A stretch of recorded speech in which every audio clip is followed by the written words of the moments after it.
അരിമ്പൂരിനടുത്തുള്ള പുള്ളിലെ 500ഓളം താമരമുട്ടകൾ വിരിയുന്നത് കൂടൽമാണിക്യ സ്വാമിക്ക് വേണ്ടിയാണ്. മഴ ഒഴിയാനും പ്രകൃതിക്ഷോഭത്തിൽ നിന്നുള്ള രക്ഷയ്ക്കും ഇരിങ്ങാലക്കുട കൂടൽമാണിക്യ സ്വാമിക്ക് 101 താമരപ്പൂ കൊണ്ടുള്ള മാലകളുടെ വഴിപാടുകൾ നിറയുമ്പോൾ താമരപ്പാടങ്ങൾ പൂത്തുലയുകയാണ്.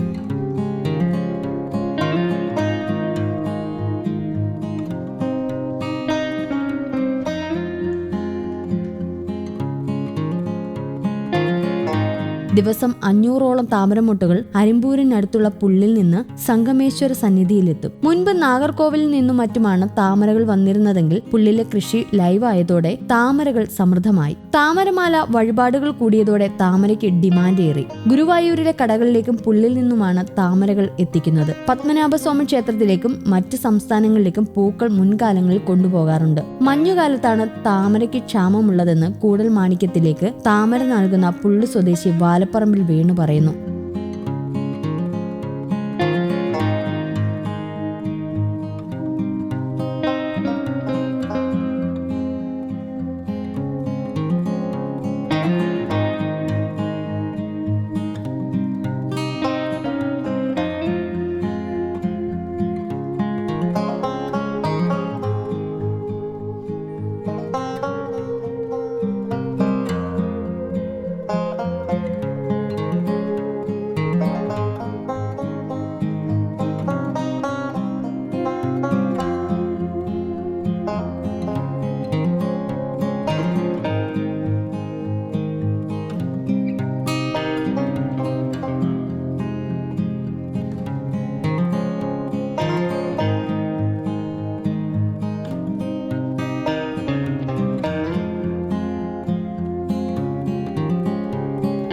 താമരപ്പൂക്കളിൽ കുറയാത്ത മലയാണ് സമർപ്പിക്കുന്നത്. താമര, തുളസി, തെച്ചി എന്നിവ ഒഴികെ പൂജയ്ക്കോ മാലയിടുന്നതിനോ മറ്റൊരു പൂവും എടുക്കാറില്ല. എന്നാൽ തുളസിച്ചെടികൾ ക്ഷേത്രത്തിൽ വളരാറില്ലെന്നും പറയുന്നു. ക്ഷേത്രത്തിന് ആവശ്യമായ താമരപ്പൂവിനായി ചെമ്മണ്ടക്കായലിൽ കൃഷിയിറക്കാനുള്ള ദേവസ്വം ബോർഡിന്റെ പദ്ധതി നടപ്പിലാക്കാൻ മുൻപ് ശ്രമമുണ്ടായിരുന്നു. എന്നാൽ അത് നടപ്പായില്ല. താമര കൃഷി മുൻകാലങ്ങളിൽ നടത്തിയിരുന്നെങ്കിലും വിളവ് പ്രതീക്ഷിച്ചതുപോലെ ലഭിച്ചിരുന്നില്ല.